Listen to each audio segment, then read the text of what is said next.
بسم الله الرحمن الرحيم ذلك الكتاب لا ريب فيه صدق الله العظيم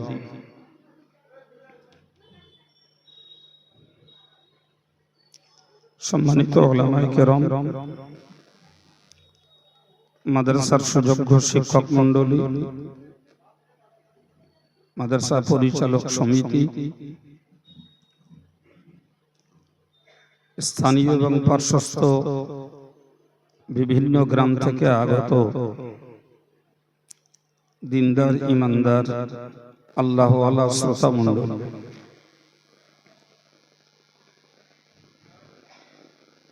কিছুক্ষণ পূর্ব থেকে আলোচনা চলছিল,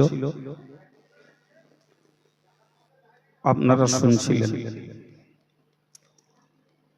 আমি কিছু সময় আলোচনার জন্য আপনাদের খেদমতে উপস্থিত। একটা বারের জন্য আহ্বান করছি, যারা কাজ ছাড়া মজলিসের বাইরে ইতিবিক্ষিপ্ত ঘুরছেন, তাদেরকে এই মজলিসটাতে আসার জন্য একান্ত অনুরোধ করছি। দেখুন, এই মজলিসটা তৈরি করতে কর্তৃপক্ষের একটা ভালো হেডেক, অনেক মানুষের আর্থিক সহযোগিতা, অনেক সময়ের ত্যাগ স্বীকার করতে হয়েছে, তারপরে এই সুন্দর পরিবেশটা তৈরি হয়েছে, যার প্রাথমিক কাজ হলো আলেমদের মুখনিসৃত কথাগুলোকে শ্রবণ করা। এতে রয়েছে মানুষের জন্য মন তৈরি করার খোরাক। কারণ কোরআনকে আল্লাহ বানিয়েছেন একদিকে সর্বস্তরের মানুষের জন্য হেদায়েতের আলো, আর একদিকে ঈমান ওয়ালাদের জন্য আমলের আলো। সুবহানাল্লাহ। কোরআন একদিকে মানুষকে আহ্বান করেছে ঈমান গ্রহণের জন্য, সেই কোরআনের আহ্বানে রাসূলের জামানা থেকে শুরু করে আজ অবধি বিভিন্ন ধর্মের মানুষ ইসলামের প্রতি আকৃষ্ট হয়েছে। সুবহানাল্লাহ। আর এখনো হচ্ছে। এমনকি রাসূলুল্লাহ একটি হাদিসে বলেছেন, মা মিন বাইতি মাদারিন ওয়ালা ওয়াবারি, পৃথিবীতে কোনো পাকা কাঁচা বাড়ি থাকবে না ইল্লা আদখালাহুল্লাহুল ইসলাম, প্রত্যেকটা ঘরে আল্লাহ ইসলামকে ঢুকিয়ে দেবেন। সুবহানাল্লাহ। বিইজ্জি আজিজিন আও যিল্লি যালিল, কেউ ইসলাম গ্রহণ করবে নিজের সম্মান থাকতে থাকতে, আর কেউ ইসলাম গ্রহণ করবে অপমান অপদস্থ হওয়ার পরে। কিন্তু ইসলামের ছায়া তলে সকলকে আশা লাগবে। আমরা শুনেছি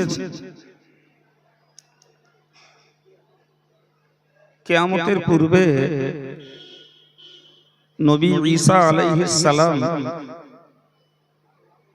পৃথিবীতে অবতরণ করবেন। একথা আমরা বিভিন্ন ভাবে শুনে আছি, ঠিক না? ভুলে বলবেন। এবং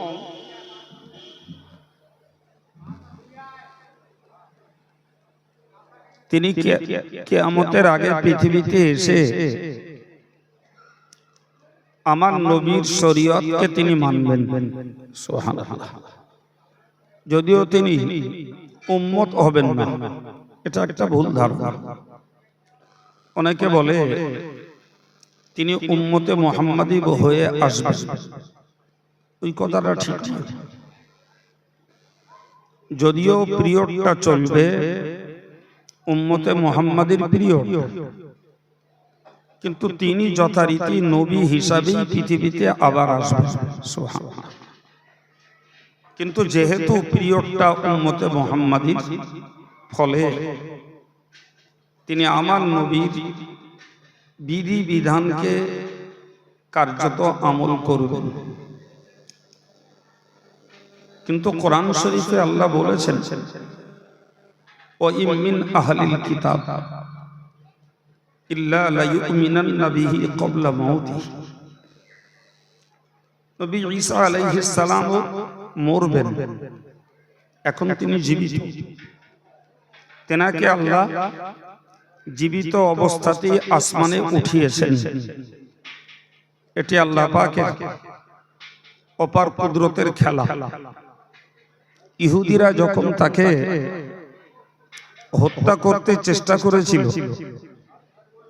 আমার আল্লাহ পাক ঈসা নবীর মতো আকৃতি দিয়ে তাদের একজন মানুষকে সূলি কাষ্ঠে দাঁড় করিয়ে ঈসা আলাইহিস সালামকে আসমানে উঠিয়ে নিয়েছিলেন। সুবহানাল্লাহ। আমার রাসূল যখন মেরাজে যান, তখন ঈসা নবীর সঙ্গে সাক্ষাৎ হয় দ্বিতীয় আসমানে। সুবহানাল্লাহ। তাহলে প্রমাণ হলো তিনি ইন্তেকাল করেননি। এইখানে একটা কথা মনে রাখুন,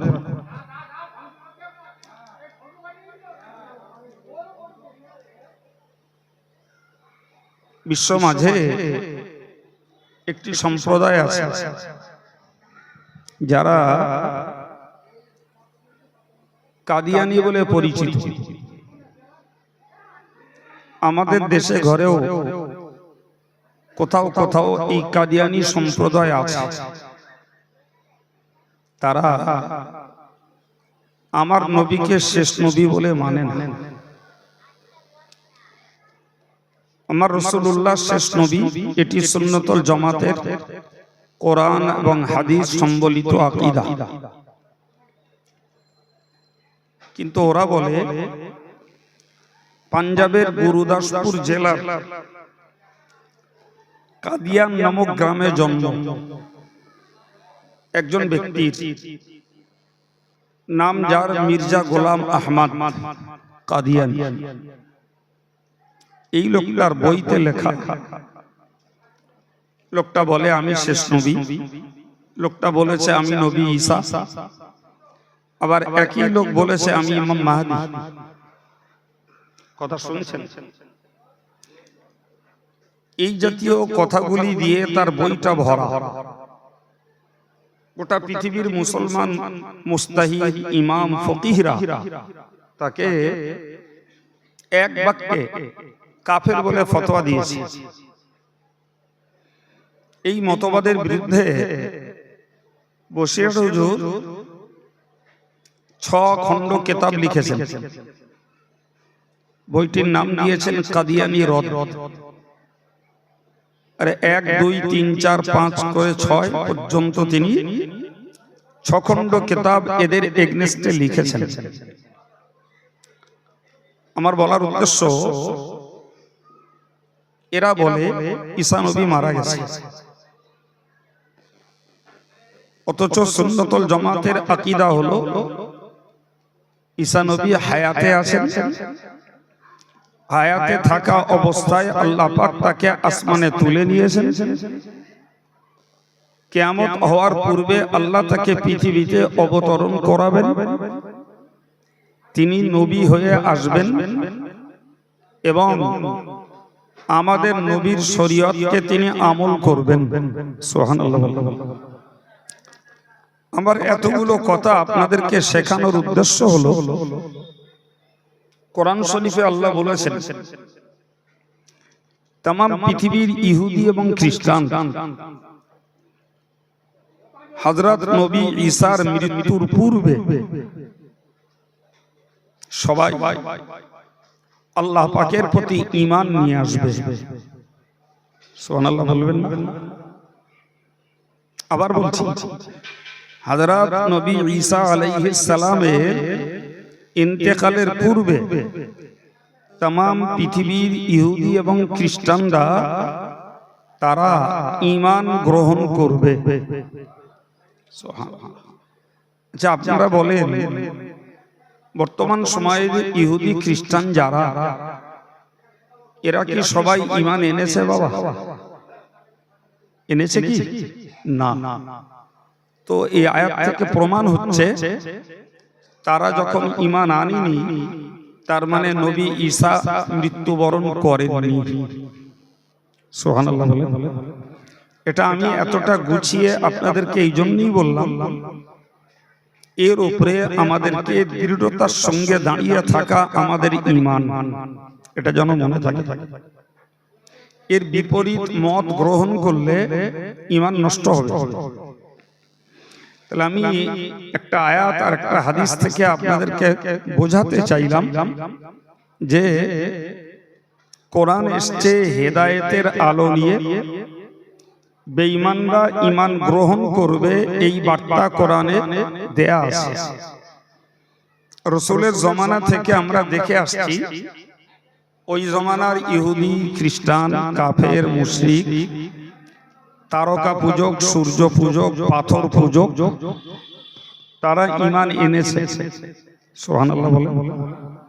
এমনকি রাসূলুল্লাহর জীবনের শেষ মুহূর্তে দেখা গেছে মক্কা, মদিনা, হিজাজ এই জায়গাগুলোতে ইসলাম ছাড়া ভিন্ন কোন ধর্মের লোক আর ছিল না। আলহামদুলিল্লাহ। রাসূলের চেষ্টার পিরিয়ড মাত্র 23 বছর। ক বছর? 23 বছরের পিরিয়ডে মক্কা, মদিনা, হিজাজ, ইয়ামান এই জাতীয় জায়গাগুলোতে যত অমুসলিমরা ছিল তারা সবাই ইসলাম কবুল করে নিয়েছে। আলহামদুলিল্লাহ। এবং সেই ধারাবাহিকতা আজ অবধি চলছে। এখনো আমেরিকা, ইউরোপের, আফ্রিকার বিভিন্ন প্রভিন্সের মানুষেরা তারা ঈমান আনছে। সুবহানাল্লাহ।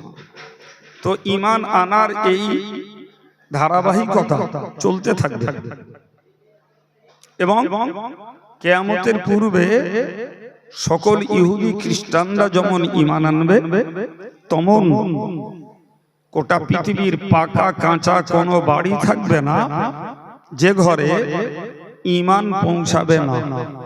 সুবহানাল্লাহ। প্রিয় ভাইরা আমার, কিন্তু এর পরেরটা মনে রাখতে হবে। পরেরটা হলো ঈমানদার হবে। ঈমানদার হবে, কিন্তু যে কোরআন বেঈমানদের জন্য ঈমানের দাওয়াত দিয়েছে, সেই কোরআন ঈমানদারদের জন্য আমলের দাওয়াত দিয়েছে। কি বলেছে বাবু? কি বললাম বলেন? যে কোরআনে বেঈমানদেরকে ঈমানের দাওয়াত দিয়েছে, সেই কোরআন ঈমানওয়ালাদেরকে আমলের দাওয়াত দিয়েছে। কথাটা মনে থাকবে। একটা আয়াত বুঝুন। আল্লাহ বলছেন, ইয়া আইয়ুহাল্লাযীনা আমানু আমিনু। এর বাংলা মানেটা বোঝার জন্য আমি একটা উদাহরণ দিচ্ছি। ধরে নিন একটা ছেলের নাম কালিমুল্লাহ। তো আমি তাকে কালিমুল্লাহ বলে ডাকলাম, ডেকে বললাম, কালিমুল্লাহ তোমার নাম কি? আচ্ছা, এই কথাটা কি অযৌক্তিক মতন নয়? কথা বলে আমি চেল্লা বেল্লা চড়া কড়া কথা বলবো না। আপনাদের ভালো চিনি আমি, আর আপনারাও আমারে ভালো চেনেন। এই টুকটুক করে গল্প করছি, ব্রেনটাকে কালচার করুন। আমি কালিমুল্লাহ নামীয় একটা ছেলেকে ডেকে তাকে বললাম যে কালিমুল্লাহ তোমার নাম কি? যে কোনো জ্ঞানী মানুষ শুনলে হাসবেন আর বলবেন যে ওর নাম কালিমুল্লাহ, আপনি জেনেই তো কালিমুল্লাহ বলে ডেকেছেন, ফের কালিমুল্লাহ তোমার নাম কি এ কথা বলার কোনো যুক্তি আছে? আছে কি বাবা? আমার আল্লাহ কোরআনে বলছেন হে ঈমানদারেরা, আবার বলছি আল্লাহ বললেন হে ঈমানদারেরা তোমরা ঈমান আনো। এই কথাটা বুঝুন, আমার উদাহরণটা বুঝুন আর কোরআনের আয়াতের এই মানেটা বুঝুন। আমি বললাম কালিমুল্লাহ তোমার নাম কি, আর আল্লাহ কোরআনে বলছেন হে ঈমানদারেরা ঈমান আনো। তো এরা যদি ঈমান না আনবে তাহলে ঈমানদার বলে আল্লাহ ডাকলেন কেন? কথা বলেন, এরা যদি ঈমান না আনবে তাহলে ঈমানদার বলে ডাকলেন কেন? আর ঈমানদার বলে যখন ডেকেছেন তাহলে ফের আল্লাহ ঈমান আনতে বলছেন কেন? কি গো, ব্যাপারটা একটু মারপেচ আছে না নাই? বলেন বলেন। মুফাসসিররা এই আয়াতের মারপেচ কাটাবার জন্য বললেন দাউমু আলা তাকওয়া। বাংলা মানে হলো ওই নতুন করে ঈমান আনতে বলার মানে হলো হে ঈমানদারেরা তোমরা ঈমান যখন নিয়ে এসেছো মৃত্যু পর্যন্ত তুমি ঈমানের উপরে তাকওয়ার উপরে অবস্থান করো। সুবহানাল্লাহ। তাহলে ঈমানদারকে ঈমানদার বলে ডেকেছেন ওটা ঠিক, কিন্তু পরে যেটা ঈমান আনতে বলেছেন এটার মানে হলো কি তুমি মরণ পর্যন্ত, বলেন কি বলেছি, ঈমান তাকওয়ার উপরে ঈমানের উপরে কি করো, বলে প্রতিষ্ঠিত থাকো। ঈমান এনেছো ঠিক আছে, বাকি জীবনটা ঈমানের উপরে দৃঢ় হও, বাকি জীবনটা ঈমানের উপরে অটল অবিচল থাকো। কথা বোঝাতে পারলাম ভাই? কিয়ামত হওয়ার আগে সারা পৃথিবীর ইহুদি খ্রিস্টানরা ঈমান আনবে, পাকা বাড়ি কাঁচা বাড়ি সব লোকেরা ঈমান আনবে, কিন্তু যেটা হবে কঠিন বিপজ্জনক সেটি হলো ঈমান আনবার পরে ঈমানের উপরে তারা দৃঢ়ভাবে স্থিরভাবে অটলভাবে অবিচলভাবে দাঁড়িয়ে থাকতে পারবে না। কথা ক্লিয়ার হয়েছে? এই জন্য আল্লাহ বললেন হে ঈমানদারেরা তোমরা ঈমান আনো। মুফাসসিররা বললেন ঈমান আনার মানে হলো ঈমানের উপরে বাকি জীবনটা বহাল থাকো। সুবহানাল্লাহ। ভাই হামদি তামদি করে সারা পৃথিবীর ওয়াজ নসিহত শোনার আগে বাড়ির ওয়াজ নসিহত একটু শুনি।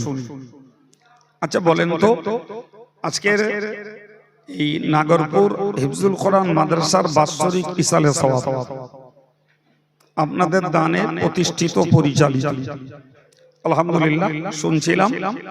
এবার দুটো ছেলে হাফেজ হয়েছে, তারা আপনাদের সামনে পাগড়ি পরবে বা আমরা পরাবো, সেটা আপনাদের দানের একটা ফসল, ঠিক না ভুল?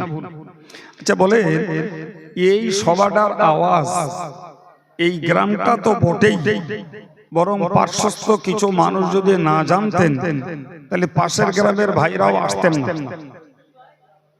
তাহলে এই গ্রামের বাইরেও পাশের অন্যান্য গ্রামের কিছু না কিছু ভাইরা শুনেছেন, তাদের মধ্যেও অনেকে এসেছেন। আচ্ছা আপনাদের কি মনে হয় যে এই গ্রামের কলেমার ভাই বোন যারা তারা সবাই কি আজকের এই মাদ্রাসার বাৎসরিক উন্নয়নের ইসালে সওয়াবের বক্তাদের আলোচনা সবাই শুনছে বলে মনে হয়? তাহলে সারা পৃথিবীর খবর পরে থাক, বাড়ির খবরটা নিয়ে দেখছি যে আমাদের ঘরের সদস্য তারাই ঈমানের উপরে সবাই ঠিকঠাক দাঁড়িয়ে নেই। আমার কথাটা ভুল না ঠিক ওইটা একটু আগে বলুন আপনি। জি, তাহলে আমার ঘরের ছেলে আমার ঘরের মেয়ে তারাই ইমানদার, কলেমার ভাই বোন তারা, অথচ তারা কলেমার বৈশিষ্ট্য, কলেমার চরিত্র, কলেমার চাহিদার উপরে তারা নিজেরা ঠিক নেই। আর ঠিক থাকার জন্য যে মনটা লাগে, সেই মনটার জন্য একটা জ্ঞান চর্চা করতে হয়। এই মজলিসটা সেই জ্ঞান চর্চার একটা মজলিস। অথচ মুসলিম ঘরের প্রচুর অ্যাডাল্ট ছেলেরা আর মেয়েরা তারা এই সুবর্ণ সুযোগ আর কেন্দ্রটাকে বাদ দিয়ে তারা এই সময়টাও সম্পূর্ণ একটা স্বাধীন চেতা মন নিয়ে মজলিসের বাইরে তাদের কাজে তারা ব্যস্ত। ঠিক না ভুল? আচ্ছা, এই একই চিত্র সর্বত্র, একই চিত্র সর্বত্র। তাহলে ছবির মতো দেখছি ভাই, ইহুদি খ্রিস্টানরা ইমানের উপরে দাঁড়িয়ে থাকবে, এটা পরের স্বপ্ন। মুসলমান ঘরের ছেলেরা মুসলমান পরিচয় দিয়ে তারা ইমানের উপরে দাঁড়িয়ে থাকতে আজকে যেন অনিচ্ছুক। ভুল বললাম? এদের আগ্রহ কম, এদের ভিতরেই অনীহা ভাব। তাহলে যত দিন যাবে মসজিদ বেড়েছে, মাদ্রাসা বেড়েছে, টুপিওয়ালা বেড়েছে, আলেম হাফেজ বেড়েছে, শিক্ষার হার বেড়েছে, একটাকেও আমি অস্বীকার করব না। কিন্তু মনে রাখতে হবে জি, এই মোরালিটি যাকে বলা হয় ন্যায় নিষ্ঠা, ন্যায় নিষ্ঠা, এই নীতির মানুষ এবং নিষ্কলুষ চরিত্রের মানুষের সংখ্যা দিন গেলে কমবে। বিশ্বাস হয়? বিশ্বাস হয়? তাহলে মনে রাখুন, যারা দিনদার, যারা আল্লাহওয়ালা, যারা কোরআন সুন্নাহর পক্ষে চলতে চায় ভাই, তাদের জন্য ভবিষ্যৎ জীবনটা সহজ ভাবলে হবে না। বরং যত দিন যাবে তত বুঝতে হবে বিশাল পৃথিবীটা, বিস্তীর্ণ এই পৃথিবীটা আল্লাহ ওয়ালাদের জন্য ছোট হয়ে আসবে। এই বিশ্বাস করে আল্লাহ ওয়ালার জন্য কি বলেছি? ছোট হয়ে আসবে। এরা সত্যকারের নেশার লোক খুঁজে পাবে না। এরা নিজেদের প্রকৃত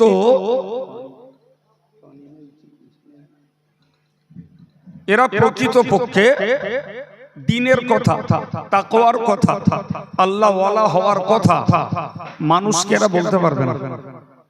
বরং নিজেরটা নিজে কি করে বাঁচাবে সেই চিন্তায় এদের মাথা বিগড়ে যাবে। ভুল বলছি বাপ? হ্যাঁ, আপনার বাইরে যাওয়ার দরকার নেই। আমি একটা বক্তা, আমার কথা ছাড়ুন। আমার এরিয়া অনেক বড়, আমার এরিয়া অনেক বড়, আমার ফলোয়ার্স অনেক বেশি। জি, ফলে আমি যদি তাদেরকে ইসলামের প্রতি আকৃষ্ট করতে চাই, তাদেরকে যদি আল্লাহ ওয়ালা বানাতে চাই, তাদেরকে যদি তাকওয়া ওয়ালা বানাতে চাই, ভাই আমার মেহনত যেমন বেশি, গালও শুনতে হবে তত বেশি। বিশ্বাস হয়? আমার বিরোধী লোকের সংখ্যাও তত বেশি। আমার নামে সমালোচনা, পর্যালোচনা, মিথ্যাচার, অপপ্রচারও তত বেশি। ঠিক না ভুল কি বলছেন? আচ্ছা, নবীকে তো আমরা জানি তিনি 100% নিখুঁত, নিদাগ এবং সর্বশ্রেষ্ঠ গুণসম্পন্ন আল্লাহ পাকের হাবিব তিনি। ঠিক না ভুল বাবু? আমি কোরআনের আয়াত দিয়ে দিয়ে আপনাকে বলছি না, আমি আগে বলেছি হাঁকা চেল্লা করব না আর আকাশ পাতাল কথা বলবো না। আমি আপনাকে শান্ত মাথায় আপনাদের চিনি, সেই চেনার দৃষ্টিতে কিছু কথা বলছি। এই নবী আমাদের দৃষ্টিতে সর্বশ্রেষ্ঠ গুণসম্পন্ন এবং তিনি হাবিবুল্লাহ বলে পরিচিত। বাবা, আমার নবীকে তার জীবনে গাল ফজিহত, কুৎসা বদনাম, মার, বয়কট, দেশান্তর, কোনটা তার জীবনে ভোগ করতে হয়নি বাবা? চিল্লে বলেন একটু। আমি অজ করছি না, আমি আপনাদের নিয়ে গল্প করছি। সব সটা। অথচ আমাদের চিরন্তন বিশ্বাস নবী নিখুঁত নিদাগ একজন মানুষ। একবার দরুদ শরীফ আল্লাহ।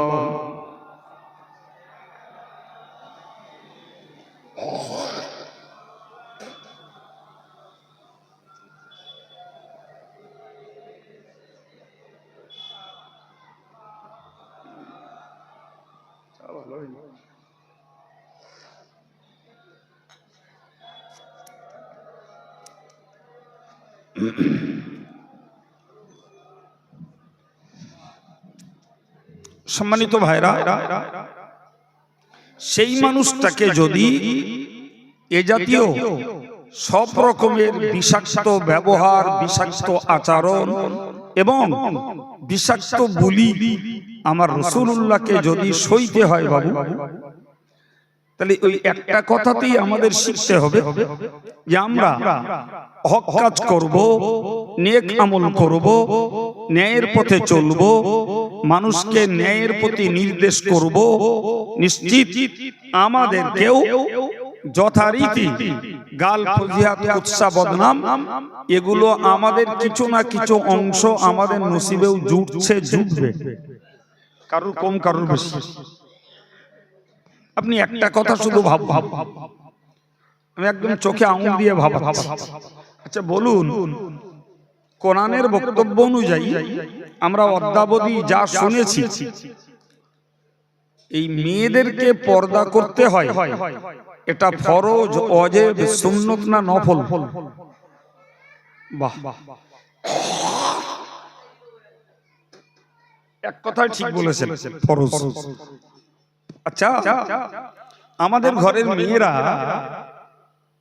বেশি অংশ আজকে যারা এই বিয়ে বাড়িতে বিয়ে খেতে যাচ্ছে, যুবতী মেয়ে বলি, ঘরের বৌমা বলি, নিজের স্ত্রী বলি, জি, এরা যারা বিয়ে খেতে যাচ্ছে, আচ্ছা এদের কাছে এই বিয়ে বাড়ির মেয়েদের পর্দা ঠিক থাকে মনে হয়? আচ্ছা, পর্দা করা যদি ফরজ হয়, তাহলে একজন মুমিনা মুসলিমা একটা মেয়ের পক্ষে এই পর্দাটা হলো মস্ত বড় একটা তাকওয়া। মস্ত বড় কি তাকওয়া? তাকওয়া মানে এটা একটা খোদার ভয়ের কাজ, এটা একটা পরহেজগারিতার কাজ, এটা একটা সংযত জীবনের কাজ। আচ্ছা, আপনি আজ থেকে দায়িত্ব নেন তো। আব্দুল কাইয়ুম বলছে, আর আপনি নিয়ত করে নেন যে আমার বাড়ির অ্যাডাল্ট মেয়ে, আমার বৌমা, আমার বোন, আমার স্ত্রী, এদের কাউকে আজ থেকে আর বিয়ে বাড়ি যেতে দেবো না। পারবেন?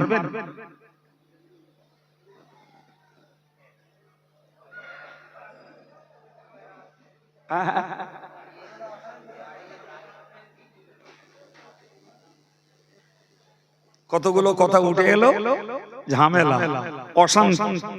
আমার এক ভাই বললো বাড়ি আর থাকতেই দেবে, যেটা বাস্তব সেটাই বলছি।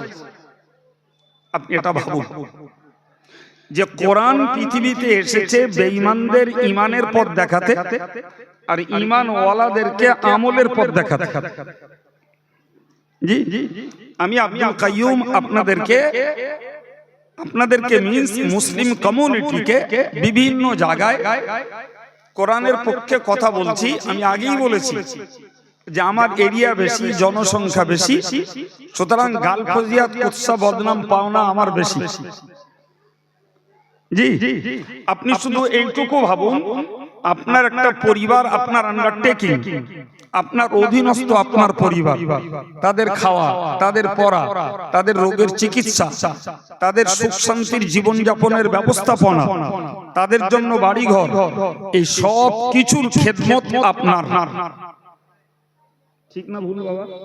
এরপরে আপনি আপনার স্ত্রীটাকে কি আপনার পরিবারের এই মেয়েগুলোকে বলছেন, দেখো এই তোমরা এই বেপরদায় সাজগোজ করে নগ্ন চিত্রে তোমরা এই বিয়ে বাড়িতে যাবে, এটা ইসলামে হারাম, এটা তাকওয়ার খেলাফ, এটা ঈমানদারের আমলের খেলাফ।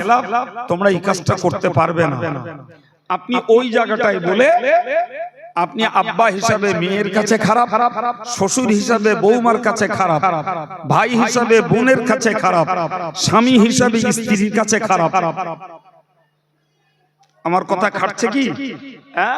এবার বলুন, যদি আমার পরিবারটাতে আমি কোরআনের পক্ষে দাঁড় করাতে যাই, তাদের কাছে আমি নাকানি চোবানি খাচ্ছি, জি, তাহলে বিশ্ব জুড়ে ঈমানদারের সংখ্যা রা করে বাড়ছে।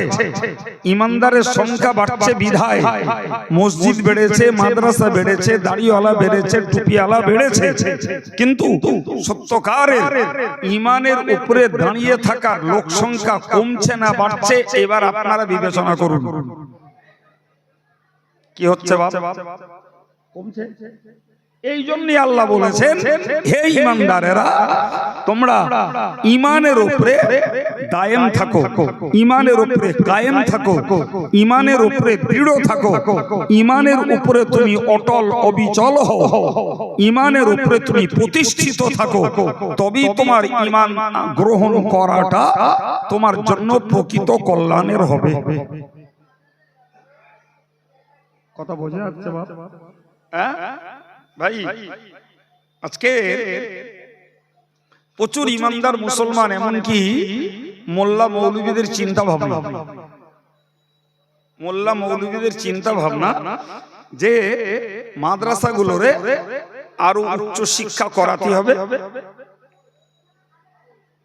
ভালো করে খেয়াল করুন, এরা ডাক্তার হবে, এরা মাস্টার হবে, এরা পিএইচডি হবে, এরা ইঞ্জিনিয়ার হবে। এরকম কথা শোনেন? শুনে? আচ্ছা বলুন তো, পেট্রোল আর পানি দুটো একসঙ্গে মেশে ভাব জানেন? এই জর্জ বুশের সঙ্গে যখন যুদ্ধ চলছিল সাদ্দামের সঙ্গে, একদিকে জর্জ বুশের নেতৃত্বে বহুজাতিক বাহিনী আর একদিকে সাদ্দাম, 1990 সালের কথা। তার মানে এখান থেকে কম বেশি 35 বছর 34 বছর আগে, জি। তো তখন উপসাগরে পানির উপরে পেট্রোল ঢেলে দিয়ে আগুন লাগিয়ে দিল। কারো মনে পড়ে কি? অন্তত জ্ঞানী মানুষ যারা, বয়স্ক যারা, তাদের মনে থাকার কথা। উপসাগরীয় যুদ্ধে পানির উপরে কি ঢেলে দিল? পেট্রোল। আর পানির উপরে পেট্রোল ঢেলে দিয়ে আগুন জ্বালিয়ে দিল। তার মানে ওই পেট্রোলের কানেকশনে দাউ দাউ করে আগুন জ্বলবে, ফলে সামরিক যুদ্ধ একটাও ওই আগুন পারাপার করতে পারবে না। এটা যুদ্ধ প্রক্রিয়া, যুদ্ধের একটা পলিসি।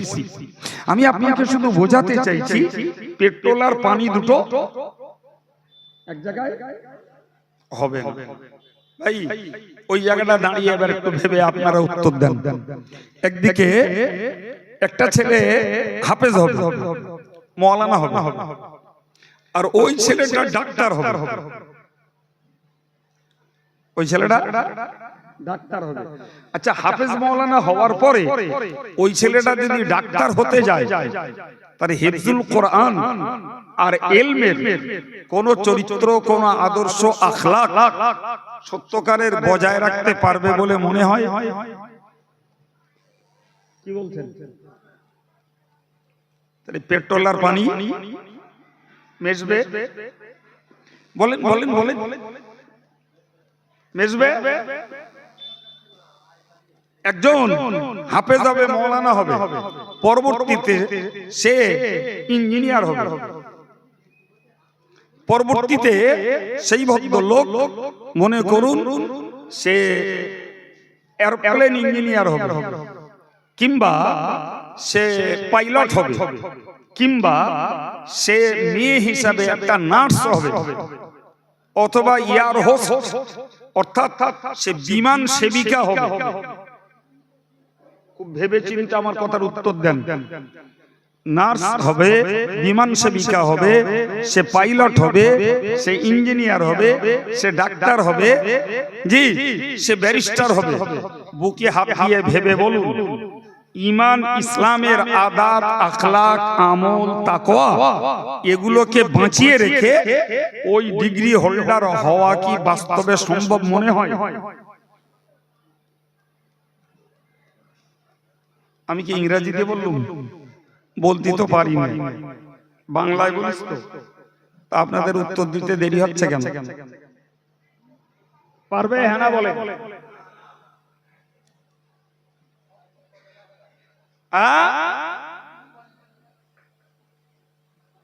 সব দিকে বজায় রাখা যাবে না, ঠিক বলেছেন ভাই। আজকে সারা দেশ জুড়ে 96% ছেলে মেয়ে যারা জেনারেল এডুকেশন নিয়ে তারা উচ্চ শিক্ষিত হচ্ছে। উচ্চ শিক্ষিত, উচ্চ শিক্ষার বিনিময়ে তারা চাকরিজীবী হবে না, তারা টিউশনি পড়াবে না, তারা কোনো হায়ার মার্চেস বিজনেসম্যান হবে, ব্যবসা করবে না, তারা কোম্পানির ডিরেক্টর ম্যানেজার হবে। এক কথায় দুনিয়ার লেখাপড়ার বিনিময়ে পার্থিব জীবনের অর্থ করি টাকা রোজগারের কোনো না কোনো একটা পথ তাকে ধরতে হবে। ঠিক না ভুল বাবু? এটাই হচ্ছে সাধারণ শিক্ষার বাস্তব ফল। খুব ভালো করে খেয়াল করুন। কটা বলেছি? শতকরা কজন বললাম? 96 জন। 4টে ছেলে কিংবা মেয়ে 100 জনের মধ্যে 4 জন মাদ্রাসায় পড়ছে। কোথায় পড়ছে? মাদ্রাসায় পড়ছে। 100টার ভিতরে 4টে। এই 4 জন যারা মাদ্রাসায় পড়ছে, তারা যারা মেয়েরা, এরা তো ঘরোয়া আমল করার লোক। এরা ইমামতি করতে পারবে না, এরা আজান দিতে পারবে না, এরা ওয়াজ নসিহত করতে পারবে না। পারবে কি বাবা? না। তাহলে ওরা নিজেরা আমল করবে, নিজের পরিবার, নিজের শাশুড়ি, নিজের জা, নিজের বাচ্চা, এইগুলোকে চেষ্টা করে তারা ধর্মপথে দাঁড় করাতে পারে। ঠিক না ভুল? জি। আর ছেলে যারা পড়াশোনা করছে, এরা কেউ মুয়াজ্জিনি করবে, কেউ ইমামতি করবে, কেউ তাকবীর লেখার কাজ নেবে, কেউ ওয়াজ নসিহতের কাজ নেবে, কেউ শিক্ষকতা করবে। জি, এই হচ্ছে পুরুষ মহলের হাফেজ মাওলানাদের সাধারণ কাজ। ভুল বলছি মনে হচ্ছে? বলেন। ঠিক বলছি ভাই। এই কজন পেয়েছি এতে? 4 জনের মধ্যে মেয়েরা আছে, ওদেরটা তো বাদ দিলাম আগে। তাহলে বলতে পারা যায় বড় জন 2.5 জন, 2.5টে আর 1.5টা। কটা বলেছি?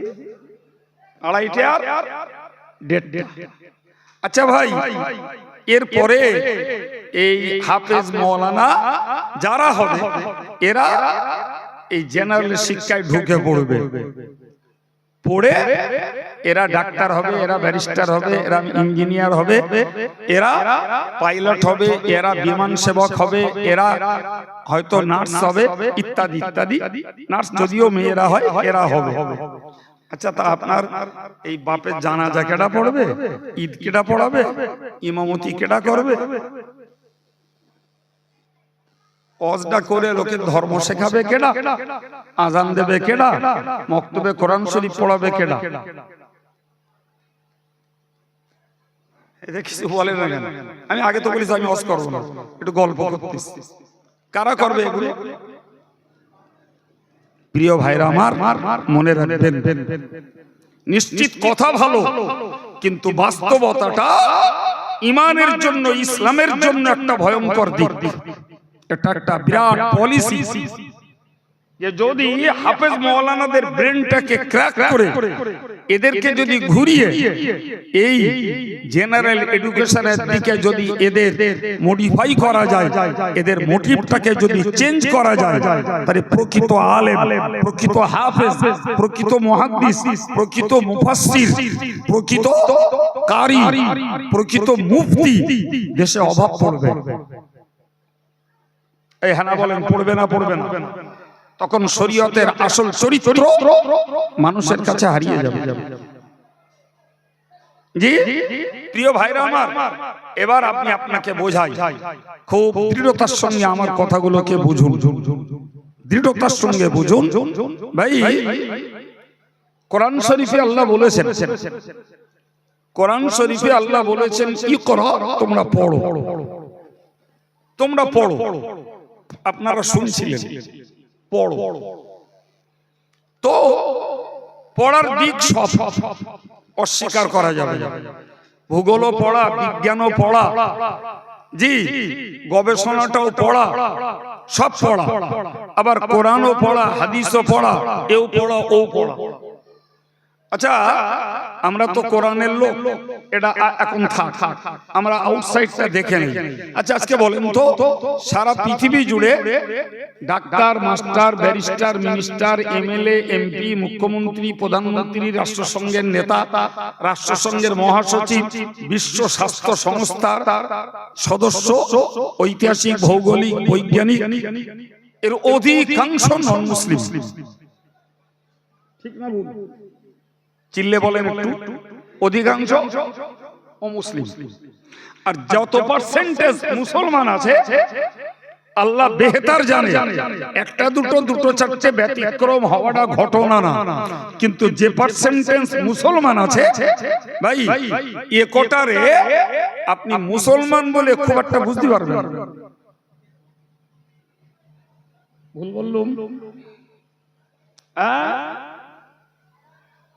মুসলিম কম নেই ভাই, এমএলএ আছে, এমপি আছে, ডাক্তার আছে, মাস্টার মশাই আছে, জি ইঞ্জিনিয়ার আছে, প্রিন্সিপাল আছে, প্রফেসর আছে, একেবারে কম নেই।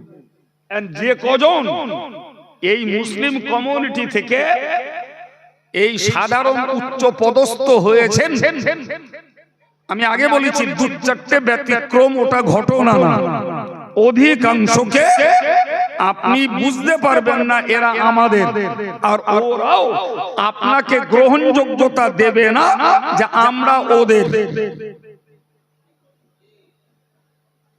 কিরম হলো? সব ঠিক বলবেন? সব ঠিক বলবেন? আমি তো এরকম জটতা, জটিলতা রস করা লোক না তো ভাই, এই জন্য ছাড়িয়ে দিচ্ছি, ছাড়িয়ে দিচ্ছি। এটা যদি ঠিক হয় তাহলে বুঝতে হবে তারা কলেমার ঘরের ছেলে, কলেমার ঘরের মেয়ে, কিন্তু তাদের এই আধুনিক শিক্ষার, আধুনিক পদস্থ হওয়ার জন্য তারা নিজেরাও ইসলামকে ভুলে গেছে এবং তার স্বজাতি মুসলিম কমিউনিটিকেও ভুলে গিয়ে এরা ভেবেই নিয়েছে এরা মূর্খ, মুসলিম জাতি ব্যাকওয়ার্ড নেশন, এরা পশ্চাৎপদ জাতি, সুতরাং এদেরকে তারা দেশের বাংলায় গাঁতায় নেয় না। এরা ওদের পৌঁছেই না। ये দাড়িয়ালা টুপিওয়ালা চেশো লোক তসবিহ পড়ে মানে ये মূর্খের ঝাড়। নাউজুবিল্লাহ। কথা বলে জি, আপনারা শুনছেন না যে ইসরায়েলের ইহুদিরা 85 লক্ষ আর বিশ্বের 200 কোটি মুসলমানের চালাচ্ছে? শুনছিলেন নাকি? আমি তো এখন ছিলাম না।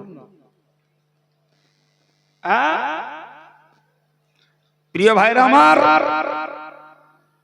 200 কোটি মুসলমানকে চালাচ্ছে, তা সেই 200 কোটির মধ্যে 200 কোটির মধ্যে শিক্ষিত কি?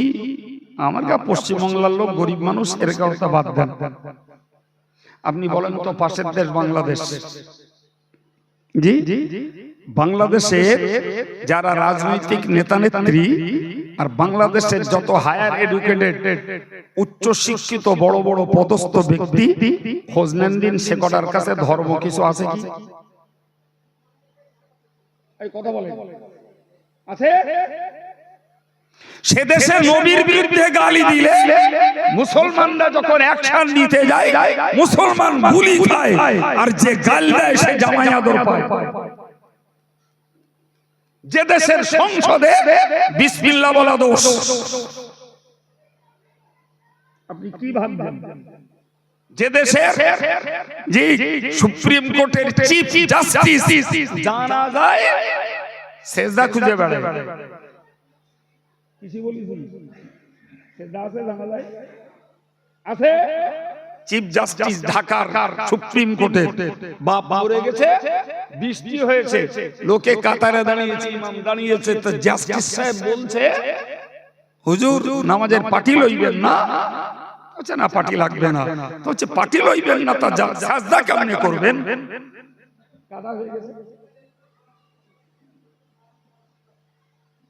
আমি বাংলাদেশের সমীক্ষা বলছি, লক্ষ লক্ষ উচ্চ শিক্ষিত ব্যক্তিত্ব ইসলামটাকে জবাই করছে। আজকে আপনি তাকান, কে বলেছে মুসলিমদের শিক্ষিত নেই? সারা পৃথিবীর ৫৫টা দেশে, সে দেশগুলো তো তারা চালাচ্ছে। কথা বলেন না কেন? চালাচ্ছে তো তারা।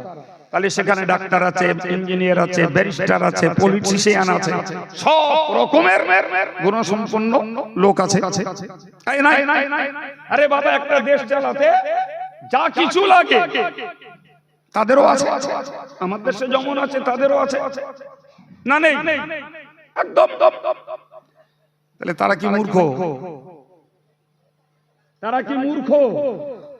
এরপরেও তারা ইসরায়েলের ইহুদিদের দালালি করে কেন?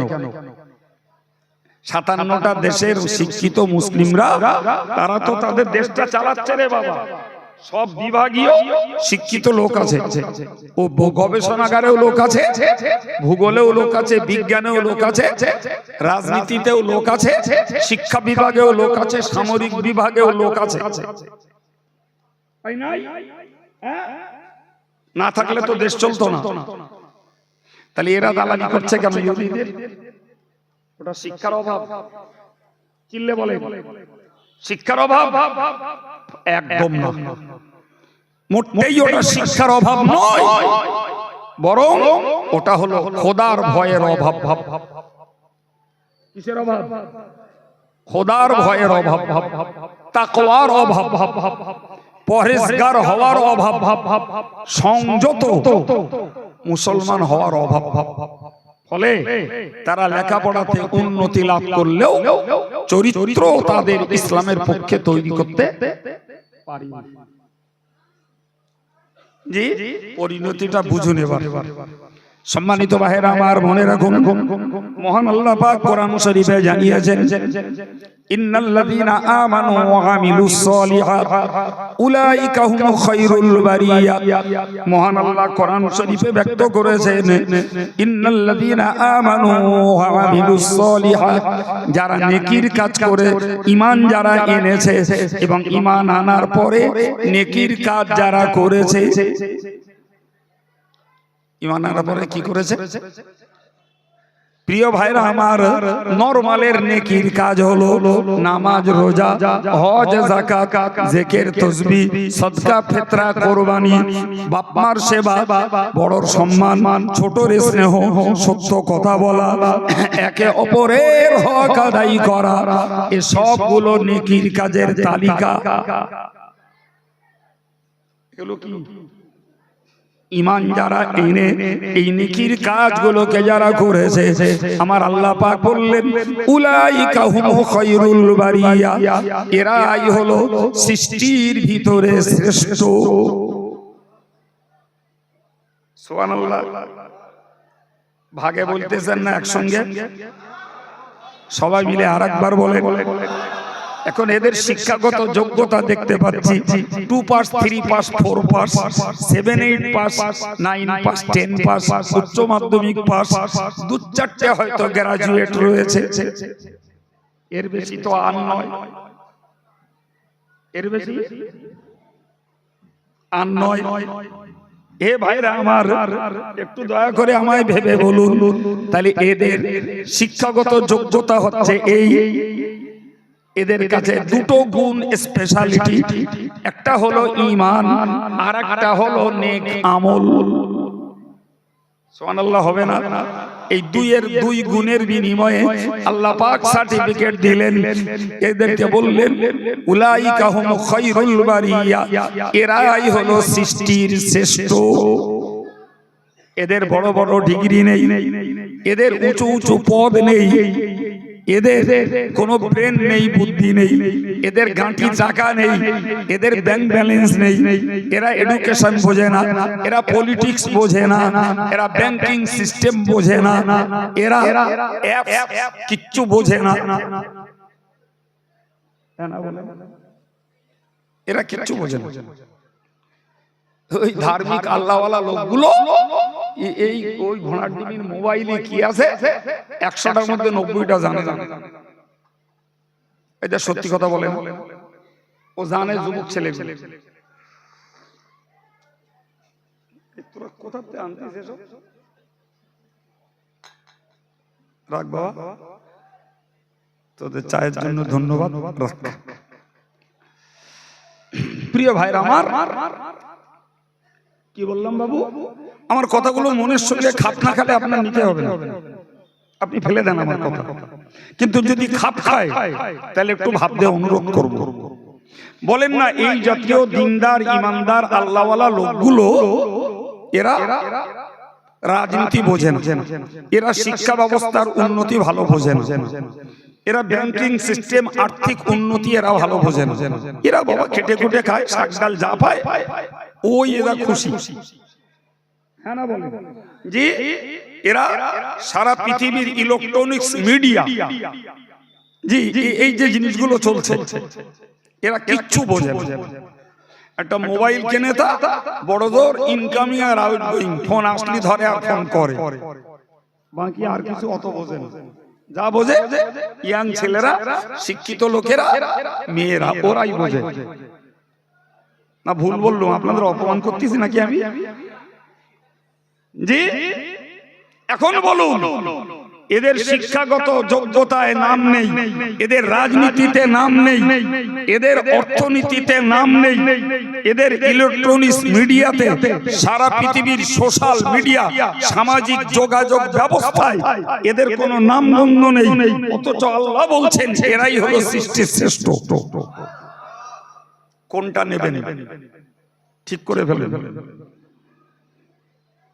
জি শুধু এই বলেননি, আমার আল্লাহ বলেছেন ইন্নাল্লাযীনা আমানু ওয়া আমিলুস সলিহাত, নিশ্চয়ই যারা ঈমান নিয়ে এসেছেন এবং নেকির কাজগুলো যারা করেছেন, কানাত লাহুম জান্নাতুল ফিরদাউসি নুজুলা, নিশ্চিত জান্নাতুল ফিরদাউসের মেহমানদারি তাদের জন্য প্রস্তুত করা আছে। আর একটু মহব্বত করে, জান্নাতুল ফিরদাউস, আল্লাহ পাকের যত জান্নাত রয়েছে তার মধ্যকার সর্বোচ্চ জান্নাত হলো জান্নাতুল ফিরদাউস। এই জান্নাতুল ফিরদাউসের ব্যবস্থাপনা এটা ঈমানওয়ালাদের জন্য, এটা আমলওয়ালাদের জন্য, এটা মুত্তাকি যারা পরেজগার আল্লাহওয়ালা তাদের জন্য ওই জান্নাতুল ফিরদাউস। তাহলে একদিকে এরাই সৃষ্টির শ্রেষ্ঠ আর এরাই হলো জান্নাতুল ফিরদাউসের হকদার।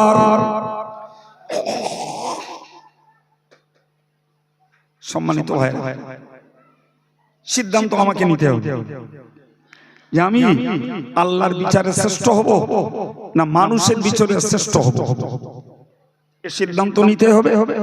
আর পারলৌকিক জীবনে আমি জাহান্নামের খোরাক হব না জান্নাতুল ফিরদাউসের দখলদার হব, সিদ্ধান্ত নিতে হবে। যদি মনে হয় আল্লাহ পাকের বিচারে আমি শ্রেষ্ঠ হব এবং জান্নাতুল ফিরদাউসের হকদার হব, তাহলে তার জন্য এনিহাউ দুটো গুণ আমাকে সঞ্চয় করতেই হবে। একটা হলো খাঁটি ঈমান আর একটা হলো সৎ কাজ, আল্লাহ আল্লাহ রাসূলের কথিত ভালো কাজ। কথা ক্লিয়ার হয়েছে? হ্যাঁ, এখন যদি আপনার মনে হয় যে আমি বা আমার পরিবার এদেরকে যদি আমরা আধুনিক বিশ্বের সঙ্গে যদি তাল্লা দেওয়াতে চাই, তাহলে একটু ভাবতে হবে যে ঈমান এবং আমলটা ক্ষতিগ্রস্ত হবে কিনা। আমার ছেলে ডাক্তার হোক, মাস্টার হোক, ব্যারিস্টার হোক, ইঞ্জিনিয়ার হোক, সে পাইলট হোক, এয়ার হোক, সে নার্স হোক, মেয়েটা কোনো সমস্যা নাই, কিন্তু এটা আমার মাথায় রাখতে হবে কি হবে না একটু ভাবুন দিন। ঠিক করে বলুন যে এগুলো হোক, কিন্তু ঈমান এবং আমল আমার রক্ষা করতে হবে না, হবে না? বলেন বলেন। এখন যদি বুঝি যে দেশের যা হালচাল, ঈমান এবং আমল রক্ষা করতে গেলে ওই অতদূর হওয়ানো যাবে। কি বলছেন? হ্যাঁ না বলেন, যাবে না যাবে না? অতদূর ভাইরে, আপনি জানেন এই দেশে দাড়ি রাখলে জামিয়া মিলিয়াতে পড়তে দেওয়া হয় না। এই দেশে দাড়ি রাখলে পুলিশ বিভাগে কাজ করতে দেওয়া হয়। আপনি কি ভাবছেন? এই দেশে ডাক্তারি পড়তে গেলে দাড়ি কাটা ফরজ। আপনি বলছেন হুজুর তাইলে কি আর ডাক্তার আমরা কিছু হব না, আমাদের ছেলে মেয়েরা হবে না? জি, আমি না হওয়ার কথা বলি, কিন্তু হওয়াতে গেলি পরকালটা ক্ষতিগ্রস্ত হবে না, হবে না? আশ্চর্য ব্যাপার, সে যারা ওই সিস্টেম মেনে নিয়ে হয়েছে, সে তারা ওই সিস্টেম বজায় রেখে দিয়েছে। আর পারলাই যে ডাক্তার বাবু, সার্জন যারা ওটি করে, এদের প্রত্যেকদিন একবার করে দাড়ি কাটা মাস্ক প্রতিদিন। আপনি কি ভাবছেন? এই দাড়িতে নাকি যত জঞ্জাল আর যত ধুলোবালি সব ইতি। অতএব এই দাড়ি রেখে ওটি করতে গেলি এই জীবাণু উতি পড়বে। এ হচ্ছে আমি শুধু বলি এরা নেড়াডা হয়ে থাকে, সেটাও এক চিন্তা, ওতেও তো ধুলোবালি জড়ায়। এখন যদি বলা হয় যে নেড়া হই না এই জন্য ক্যাপ করি, তার যদি ক্যাপ করে যদি ওটি করা যায়, তাহলে দাড়িতে ক্যাপ লাগিয়ে ওটি করা যাবে না? যাবে না? ও সুযোগ নাই, ও সুযোগ নাই, ওর জন্য কাটা ফরজ। কি বুঝলে? একজন পুলিশ অফিসার, সে আমার খুব ভক্ত লোক, নামাজ কালাম পড়ে আল্লাহ আল্লাহ করে এবং হায়ার অফিসার। যাই হোক, ভদ্রলোক গত 2 বছর আগে হজ করেছে। তো আমাকে নিয়ে গেলেন দোয়াদানি করার জন্য, গেলাম। তা আমাকে বলছে হুজুর আপনি তো আমার উপরে মনে মনে অসন্তুষ্ট আমি জানি, কিন্তু পরিস্থিতি আমার বাধ্য করেছে দাড়ি কাটতে। তো আমি নিয়ত করেই ফেলেছি, এই যে দাড়ি ছেড়ে দিছি মানে হজের কয়েকদিন আগে, এ দাড়ি আর কাটবো না, তাতে চাকরি থাকতে যায়। তো মাশাআল্লাহ দাড়ি হজ করে এলো, দাড়ি বেশ বড়ও হয়েছে। জি, তারপরে একদিন নিয়ে গেলাম, তাহলে কি খবর? তো বললে আমার হায়ার অফিসার একটা কি বলে শোকজ নোটিশ ধরিয়েছে। কি ধরিয়েছে? শোকজ নোটিশ, তার মানে দাড়ি কাটতে হবে। তা আমি তার কোনো জবাব দেইনি, ফের এখনো যাচ্ছি। জি, তো ওদের নিয়ম আছে নাকি 3টে শোকজ নোটিশ ধরালে যদি কেউ ভাইলেট করে তার চাকরি ডিসচার্জ হয়ে যায়। তাহলে কি করবে? বুঝে না কথা, যখন আপনার দিছি আর আল্লাহর কাবায় যেয়ে বলে এসেছি চাকরি যায় যাবে, দাড়ি তার হাত দিচ্ছি না। তা সে মাশাআল্লাহ এখনো কাটিওনি, চাকরিও এখনো যায়নি, এখনো। এই শক্ত মনটা তো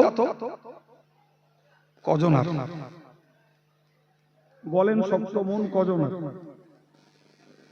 জি প্রিয় ভাইরা আমার, তো আমি আপনাকে বোঝাতে এই জায়গাটায় এসেছি।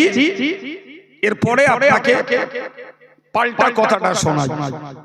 আমার আল্লাহ কোরআন শরীফে জানিয়েছেন ইন্নাল্লাযীনা কাফারু মিন আহলিল কিতাবি ওয়াল মুশরিকিনা ফী নারি জাহান্নামা খালিদিনা ফিহা উলাইকা হুমুশ শাররুল বারিয়া।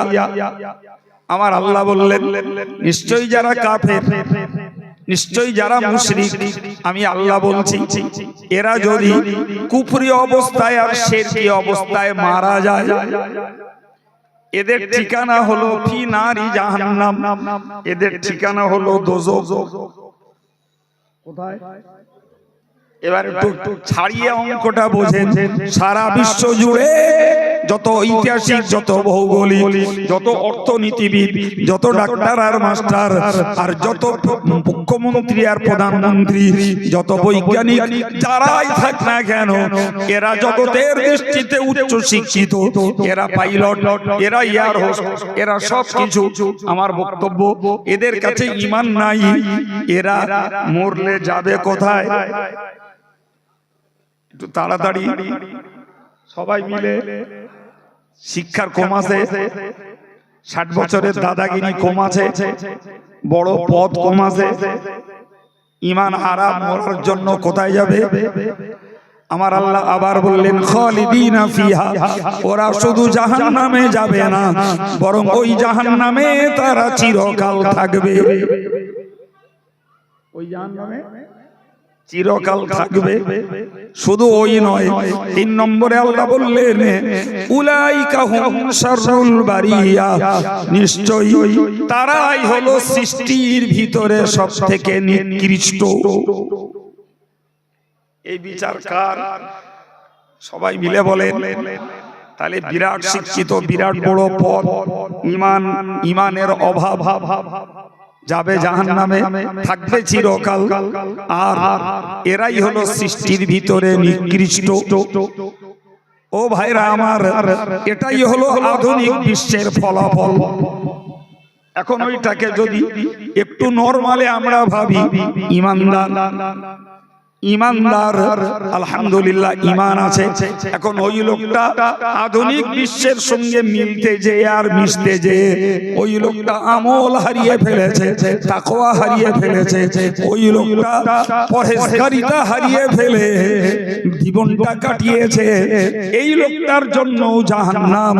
তবে কাফেররা থাকবে চিরকাল, আর এই লোকগুলো থাকবে কিছুকাল। কিছুকাল মানে কয়েক কোটি কোটি বৎসর।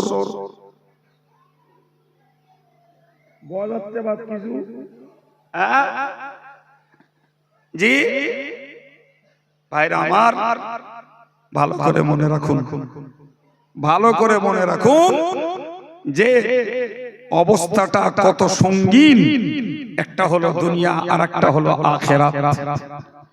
জি ভাই, আমার বক্তব্য আপনি হয়তো আমার বক্তব্য শুনে বুঝবেন, হুজুর তাহলে আপনি যা বললেন তাতে তো আমাদের ঘরের ছেলেদের, আমাদের ঘরের মেয়েদের উচ্চ শিক্ষায় শিক্ষিত করা তো খুবই দুষ্কর, খুবই কঠিন।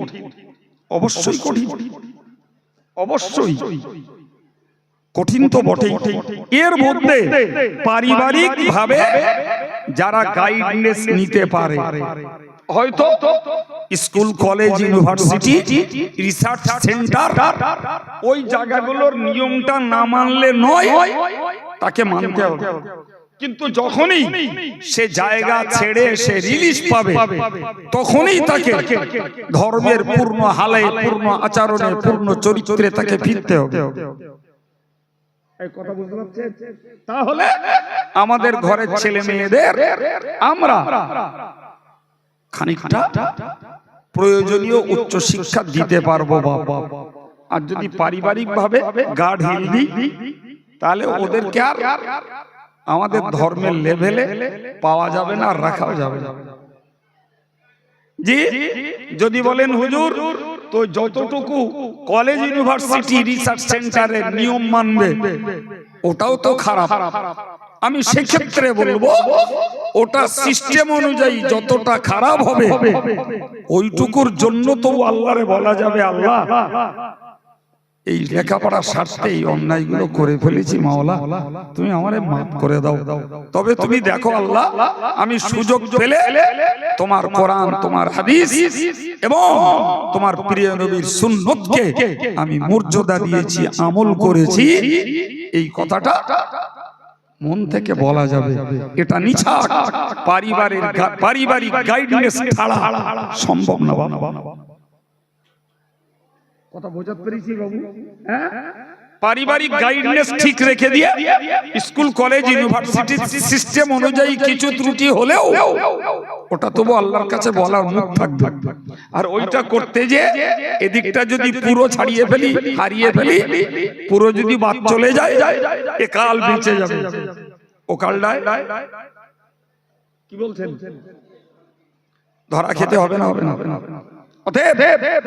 ইমানদার মুসলমানের মৌলিক গুণ হলো ঈমান এবং নেক আমল। এতেই রয়েছে শ্রেষ্ঠত্বের মর্যাদা, এতেই রয়েছে আল্লাহর কাছে জান্নাত। আর এটাকে বাঁচিয়ে রেখে যদি আধুনিক বিশ্বের সঙ্গে পাল্লা কাটতে যাই, নিশ্চিত কিছু না কিছু হগল বগল ত্রুটি বিচ্যুতি ঘটেই যাবে। সেগুলো যদি পারিবারিক ভাবে রক্ষা করা যায়, তবু আল্লাহর কাছে মুখ তুলে বলা যাবে। আর পারিবারিক ভাবে যদি উদম দেওয়া হয়, তাহলে আল্লাহর কাছে বলার মতো আর বুক বল, মনোবল থাকবে না, আর হবেও না। ও মনেও করবে না যে আমি কিছু অন্যায় করেছি। এরকম লোক একটা দাগ না, হাজার হাজার আমার চোখের সামনে ঘুরছে, হাজার হাজার চোখের সামনে। যারা ঈমানওয়ালা, দাড়িওয়ালা, টুপিওয়ালা এবং কোরআন শিক্ষা, মাদ্রাসা লাইনের শিক্ষাটাকে যারা 10 পয়সা না 1 পয়সার মূল্য দেয়, অথচ তারা আমাদের ঘরে। কি মনে হচ্ছে ভুল বলছি আমি? এই ভুল বলছি মনে হচ্ছে? বাস্তবে দেখে শুনে বলছি, দেখে শুনে। জি ভাই, ও তো অনেক উচ্চ শিক্ষিত লোক রে বাপ। এমনও মুসলিম প্রধান সাহেব, তার মানে 7-8টা অঞ্চলের প্রধান একটা পঞ্চায়েতে। জি, সে লেখাপড়াও বেশি জানে না, উচ্চ মাধ্যমিক পাস। তার যা ঘৃণা, তার যা এর প্রতি অনীহা, দাড়ি টুপি নামাজ কালামের প্রতি, মাদ্রাসা শিক্ষার প্রতি তার যা অবজ্ঞা, শুনলি মনে হবে এরম জিনিস মুসলিম ঘরের না জন্মানোই ভালো ছিল। আমি একটা জানি তাই বললাম, বাকি আর কে ঘুপি ঘাড়ে আছে আল্লাহ ভালো জানে। জি সম্মানিত ভাইরা আমার, সুতরাং আপনাদের প্রতি আমার দিল ভরা দোয়া।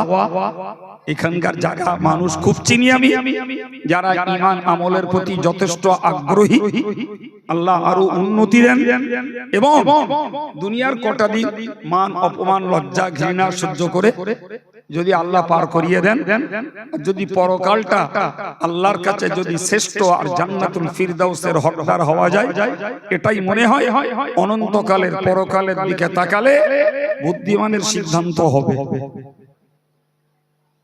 নাকি বলছেন? দুরূদ শরীফ আল্লাহুম্মা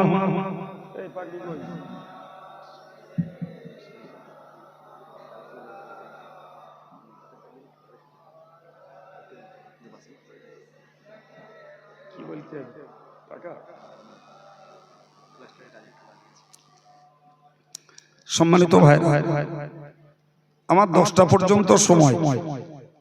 আমি এখানে এসেছি 8টার সময়, এসে নামাজটা পড়েছি।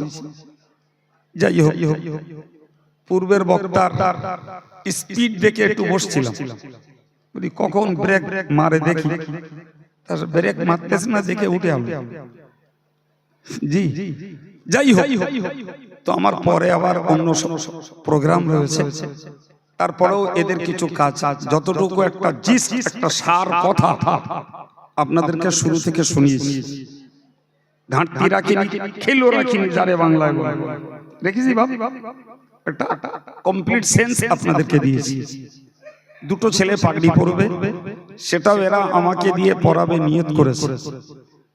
তো আমি তাদেরকেও স্টেজে আনার জন্য বলছি, আর এই অবসরে আপনাদের জন্য, আপনাদের কাছে এই প্রতিষ্ঠানের জন্য একটু হাত পাচ্ছি বাবা। আপনারা যথেষ্ট দারাজ হস্তে দান করেন সেও আমি জানি।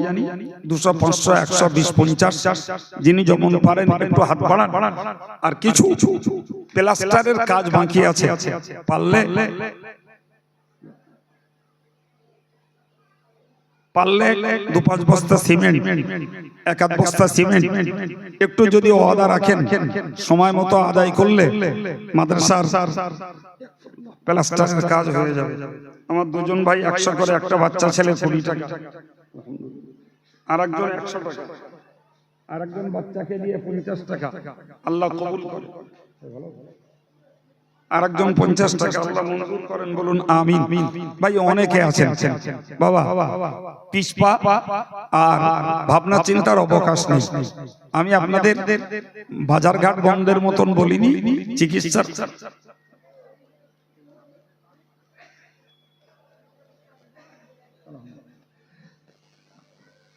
ভাইটা কোথায়? ফরিদকারীর আমার ডাক্তার ভাই, তিনি এই মাদ্রাসায় 500 দিয়েছেন, জামিয়ার জন্য তিনি 500 টাকা দিয়েছেন। আল্লাহ তার এই নিয়তকে কবুল করুন, তার পরিষেবায় আল্লাহ বরকত দেন, বলুন আমিন। নারায়ে তাকবীর, নারায়ে তাকবীর। বাবু নিশ্চয়ই আপনারা ইসাল সাহেব উপলক্ষে আগে দান দিয়েছেন, এটা আমি অস্বীকার করছি। ও আব্দুল মজিদ মোল্লা 2 বস্তা সিমেন্ট,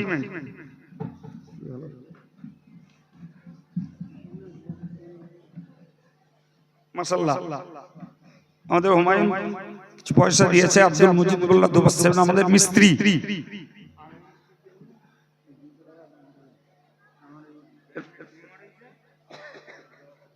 লিখছিল কি লিখেন, আমার এই ভাইয়ের মাথায় টিমার হয়েছে, 200 টাকা দিচ্ছে, আল্লাহ কবুল করুন, তাকে সুস্থ রাখুন। আমাদের মিস্ত্রি 2 বস্তা সিমেন্ট, আলাউদ্দিন 50 টাকা, আমার আর একদিন ভাই তিনিও 50 টাকা। জি, আমাদের বাপ্পা ভাই আলহামদুলিল্লাহ তিনি 100 টাকা, আর একজন মুরব্বী 100 টাকা।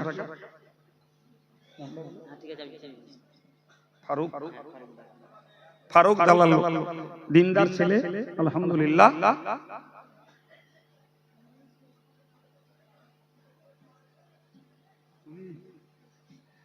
আমাদের আবু হানিফা আগের বছর 1000 টাকা ওয়াদা করেছিল, আলহামদুলিল্লাহ সেটা শোধ করেছে। আবার আগামী বছর 1000 টাকা ওয়াদা করেছে।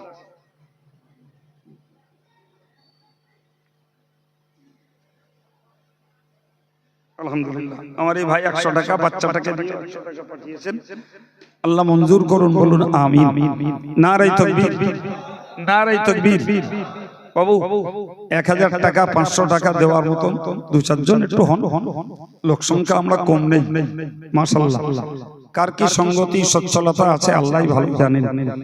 জি 3 বস্তা 5 বস্তা সিমেন্ট হয়েছে বাবু, একটু বলেন, একটু বলেন, বেশি না পারি 1 বস্তা করেও বলি, একটু বলেন। 2 জন 2 বস্তা করে আর একজন 1 বস্তা, 5 বস্তা সিমেন্ট হয়েছে।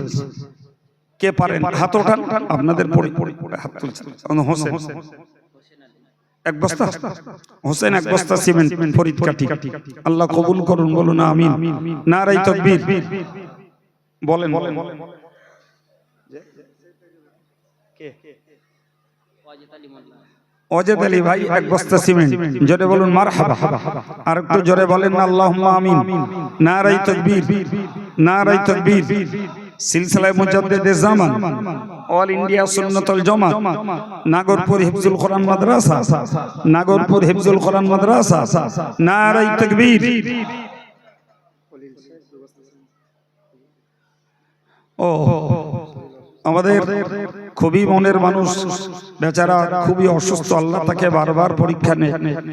আমাদের খলিল ভাই অসুস্থ মানুষ, আল্লাহ তাকে শেফা দেন, সুস্থতা দেন। এই মজলিসে সবাই দোয়া চাই, তিনি 2 বস্তা সিমেন্ট দেবেন, জোরে বলুন মারহাবা। নারায়ে তাকবীর।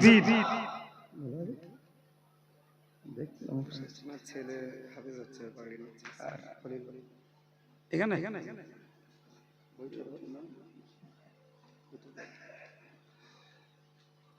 আমার শ্রদ্ধা ভাজন খুবই ভদ্র মানুষ, অনেক দিনের পরিচয়, আমানুর ভাই। তিনি 1000 টাকা নগদ দিয়েছেন, আমার এই ছেলেটা 50 টাকা নগদ দিয়েছেন এবং 1 বস্তা সিমেন্ট দেবেন। কি নাম ছেলেটার? সাইফুদ্দিন। 1 বস্তা সিমেন্ট। আমার আরেকজন যুবক ভাই, তিনি নাম বলার অপেক্ষা করেননি, 500 টাকা নগদ দিয়েছেন। আল্লাহ কবুল করুন, বলুন আমিন। নারায়ে তাকবীর, নারায়ে তাকবীর। সম্মানিত ভাইরা, সুখের খবর, আমাদের খলিল ভাইয়ের একটা ছেলে হাফেজ হচ্ছে, সেও আজকে পাগড়ি পাবে। আল্লাহ পাক তার বেটাকে হাফেজ করছেন। কোরআনের ইজ্জতে আল্লাহ তার কোরআনের শেফা নসিব করে দেন, বলুন আমিন। নারায়ে তাকবীর।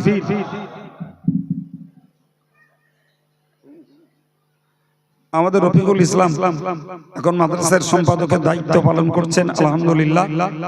যোগ্য ছেলে, আল্লাহ তার খেদমতে বরকত দিন। তিনি কাজের জন্য 1 ফুট বালি দেবে, জোরে বলুন মারহাবা। আর একটু জোরে বলেন আল্লাহুম্মা আমিন। নারায়ে তাকবীর, নারায়ে তাকবীর।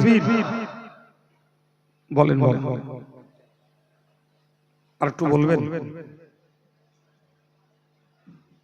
কারো মন চাইছে ওই হাত তুলছে, 1 বস্তা সিমেন্ট।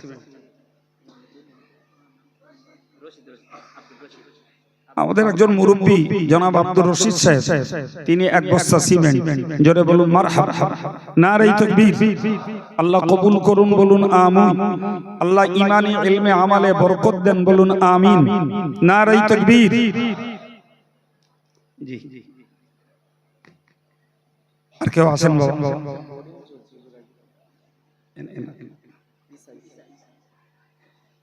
আমাদের আরেকজন মুরব্বী জনাব ঈসা সাহেব, তিনি 1 বস্তা সিমেন্ট, বলুন মারহাবা।